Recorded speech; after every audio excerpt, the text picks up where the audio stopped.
High বন্ধুরা, তোমরা কেমন আছো? আশা করি সবাই ভালো আছো, সুস্থ আছো।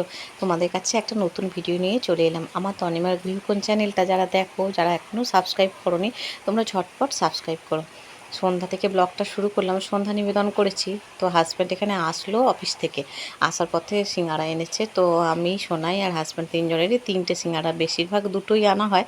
আমরা ভাগ করে তিনজনে মিলে খাই আর কি। যে কোনো একটা জিনিস দেখবে যখন আমরা সবাই মিলে ভাগ বাটোয়ারা করে খাই, তার কিন্তু মজাটাই আলাদা।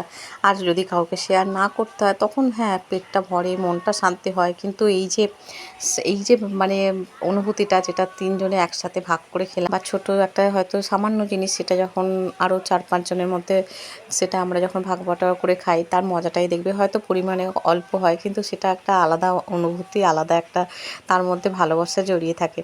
যাই হোক, আজকের ব্লগটা এখান থেকে শুরু করলাম। তোমাদের কাছে রিকোয়েস্ট রইলো, যারা ভিডিওটা দেখছো অবশ্যই তোমরা পুরো ভিডিওটা দেখো, স্কিপ করো না।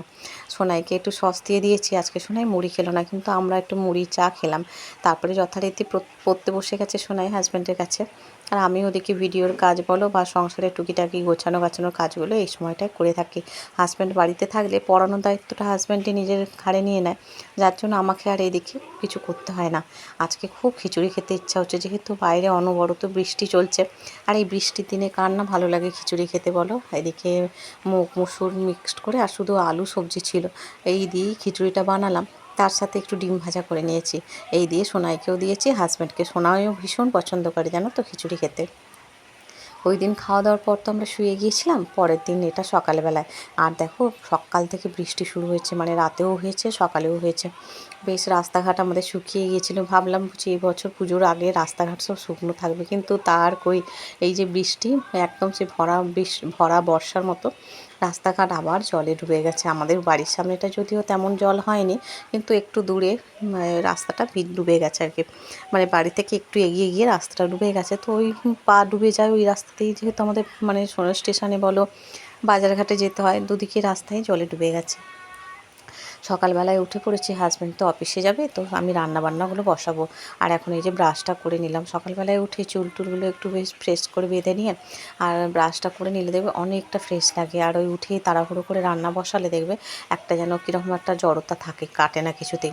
সকালবেলায় উঠে প্রত্যেক দিন যতই ব্যস্ত থাকি, আমি একটা গ্লাস জল খেয়ে নিই, খেয়ে তারপরে কাজ শুরু করে দিই। আর এদিকে ভাতও ফুটে গেছে, আর এখানে দেখো চা। ভাতটা উঠেই তো জামাকাপড় ছেড়েই ভাতটা বসিয়ে দিই। আর বাইরেটা দেখো পুরো এইরকম, মানে যেন মনে হচ্ছে এক্ষুনি বুঝি বৃষ্টি নামবে। যাই হোক, বাইরে বৃষ্টি হোক, ঝড় হোক, তুফান হোক, কিন্তু ওই যে আমার কাজ তো আর বন্ধ করা চলবে না, কাজ তো করতেই হবে। এদিকে হাজব্যান্ড ফুল তুলতে গিয়ে পুরোটাই ভিজে গেছে, দেখো এই যে পোশাক আশাক ভিজে গেছে, মাথাতে গায়েও জল পড়েছে। বলেছিলাম যে গামছাটা গায়ে দিয়ে যাও, গামছাটা ছিল মাথায়, কিন্তু ওই যে জামা কাপড়গুলো ভিজে গেছে। খুব জোরে বৃষ্টি এসছে না? হ্যাঁ, বৃষ্টি থেকে দেখতে হ্যাঁ, পুরো ভিজে গেলাম। সেই। আর এদিকে দেখো আলু ভাজা বসিয়েছি, হাজব্যান্ডকে রুটির সাথে আলু ভাজা দিই, শসা দিই, এগুলো তো দিই। তো এই যে আলু ভাজা বসিয়ে দিয়েছি, একটু বেশি করেই দিই, সোনাইকেও রুটির সাথে দিয়ে দিই। আর আজকে আর বেশি কিছু করছি না, আলু ভাজা আর এদিকে কাঁচকলা কেটে রেখেছি, কাঁচকলা ভাজা এই দিয়ে হাজব্যান্ডকে দেবো, তার সাথে ডিমের অমলেট করে আর ঝাল করে দেবো। দেখো এই যে আলু ভাজাও হয়ে গেছে, আর এদিকে কাঁচকলাটাও হয়ে এসছে। তাড়াহুড়ো তো থাকে সকালবেলাটায়, ঘরদোর সব মুছে ক্লিন করে নিয়েছি। এদিকে আটাতেও জল দিয়ে নিলাম, আটাটা এখন মেখে নেবো, রুটি নিয়ে যাবে হাজব্যান্ড।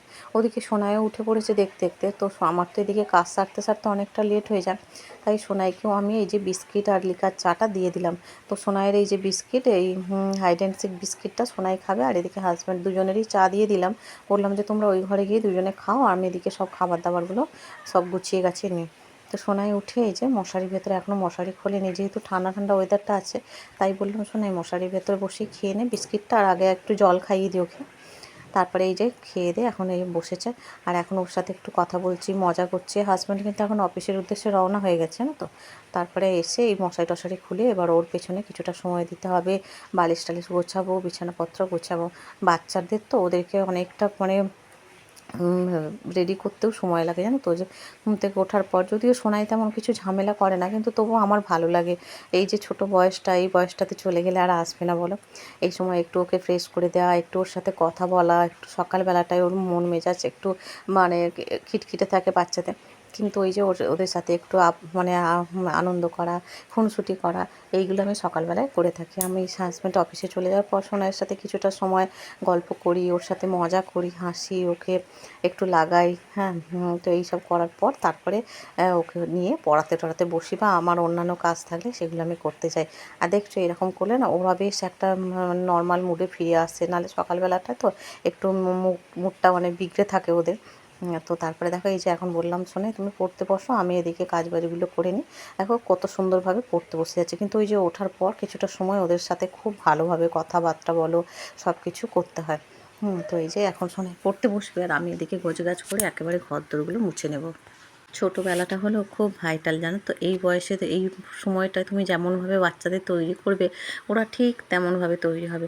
আমি দেখেছি যখন সোনাই অনেক ছোট ছিল তখন না সোনাইকে মানে ধরো ঘুম থেকে উঠলো, তারপরে সোনাইকে খাওয়ালাম দাওয়ালাম, কিছুটা ওর সাথে খেলা করলাম, ওর সাথে কম সময় কাটালাম, তারপরে সোনাইকে আবার রাতের খাওয়াতাম, খাইয়ে ওকে নিয়ে মানে শুয়ে পড়তাম। ও না টুক করে ঘুমিয়েও পড়তো। মানে কোনো কিছু ওর ঝামেলা ছিল না, জানো তো। মানে এরকমভাবে ওকে ছোটো থেকে আমি মানে যেরকমভাবে অভ্যাসগুলো করেছি এখনও তাই। সোনাই ঘুম থেকে উঠলো, উঠে এই যে পড়তে বসবে, ওর একার মতোই পড়াশোনা করে, আমি ওদিকে কাজবাজ করি। যখন হয়তো যেটা পড়ানোর সেইটা এসে একটু দেখিয়ে দিলাম, একটু বুঝিয়ে দিলাম, পড়িয়ে দিলাম, তারপরে সোনাই কিন্তু নিজেই ওর কাজটাও করে ফেলে। তো এটা কিন্তু ও ছোটো থেকেই মানে এই হ্যাবিটটা ওর তৈরি হয়ে গেছে, যার জন্য না মানে স্কুলের কাজ থাকলে না ওকে অতটা মানে যে বসিয়ে করাতে হবে সেরকম কিন্তু নয়। ও যদি বুঝে যায় যে এই পড়াটা এইরকমভাবে করতে হবে বা এই লেখাটা এরকমভাবে করতে হয়, ও কিন্তু নিজেটা কাজটা পুরো সম্পূর্ণ নিজে করে নেয়, তারপরে কিন্তু অন্য কিছু করে। এই জিনিসটা না মানে বাচ্চাদের দেখেছি ছোটো থেকে যদি ওর মানে তৈরি করা যায় তাহলে কিন্তু ওরা একাই শিখে যায়। আর আজকে যেহেতু ঠান্ডা ওয়েদার তাই সোনাইকে লেগিংস আর ফুল হাতা এই গেঞ্জিটা পরিয়ে দিলাম, কারণ বাইরে বেশ ঠান্ডা। জানালাগুলো দেখো তেমনভাবে খুলিনি, খুব একটা বন্ধ করেই রেখেছি, কারণ বৃষ্টির ওয়েদার তো। এবার সোনাই বসে ড্রয়িং করবে বা লেখালেখি যেগুলো থাকে সেগুলোও করতে থাকবে একে। আর আমি এদিকে সোনাইয়ের অন্যান্য কাজগুলো, ধরো খাবার দাবার রেডি করা থেকে শুরু করে জামা কাপড়গুলো ধুয়ে দেওয়া, বাসিগুলো, এগুলো আমি এবার করতে থাকবো। আর গলায় একটা এই যে মাফলার মতো এই যে এও মানে ওকে পরিয়ে দিয়েছি, কারণ এই ঠান্ডা তো, ওই জন্য বলে মা আমার ঠান্ডা লাগছে। আর ফ্যানটা চালিয়ে রাখি কারণ একা বসে থাকে তো, আর মশা কামড়ায়। আর বাইরে দেখো অঝোরে বৃষ্টি হচ্ছে, আর উঠানে দেখছো তো এই যে উঠানে গাছগুলোর তলায় দেখো হালকা হালকা জল জমে গেছে। তোমরা অবশ্যই একটা লাইক দিয়ে দেখো বন্ধুরা। আবার রিকোয়েস্ট করছি যারা ভিডিওটা দেখছো, তোমাদের একটা লাইক যে আমার নতুন ভিডিও বানাতে কতটা মানে উৎসাহিত করে সে একমাত্র আমি বুঝি। তোমাদের একটা লাইক, তোমাদের একটা কমেন্ট আমাকে অনেকটা মানে আগ্রহী করে তোলে। তোমরা এইভাবে আমার পাশে থেকো, তাহলে কিন্তু আমার লক্ষ্যে পৌঁছাতে আমার বেশি দিন সময় লাগবে না। আর যে কোনো জিনিস পেতে গেলে অবশ্যই ধৈর্য ধরতে হয়, আমিও সেই অপেক্ষায় আছি। আর কাজ করে যাচ্ছি, নিশ্চয়ই ফল একসময় পাবো এই আশাই রাখি। চলো বন্ধুরা, এদিকে গোপাল সোনাকে ঘুম থেকে তুলে দিচ্ছি। সোনাই তো উঠে পড়েছে, ওকে চাটাও দেওয়া হয়ে গেছে।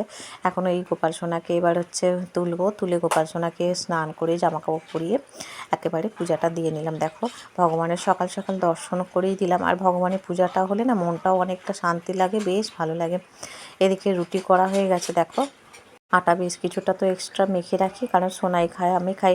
হাজব্যান্ডকে দেওয়ার পরেও অনেক কটাই আর মানে লেচি ছিল, তো এখন এই যে রুটিটা সেঁকে নিচ্ছি। রুটিটা সেঁকে তারপরে আমি আর সোনাই দুজনে খাবো।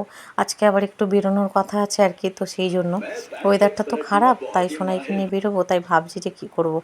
যদিও সোনাই রেডি হয়ে গিয়েছিলো, আমিও রেডি হয়ে নিচে চলে গিয়েছিলাম, দরজা খুলে যাবো, আর সেই সময় আবার ঝমঝমে বৃষ্টি।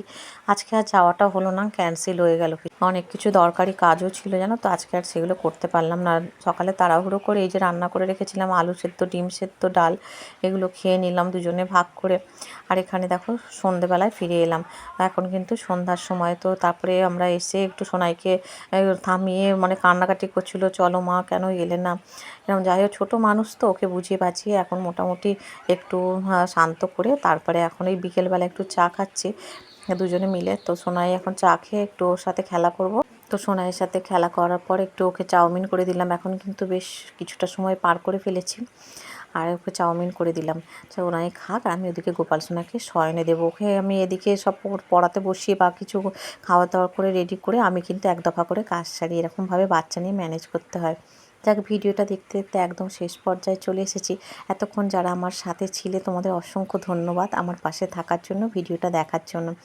আর দেখি গোপাল সোনাকে শয়নে দিয়ে দিয়েছি, হাজব্যান্ডে এসে গেছে, হাজব্যান্ড আসার পর চাটা দিয়ে দিয়েছি, এখন পড়াতে বসেছে। তো আজকে তাহলে তোমাদের কাছ থেকে এখানেই বিদায় নিচ্ছি। সবাই ভালো থেকো, গুড নাইট।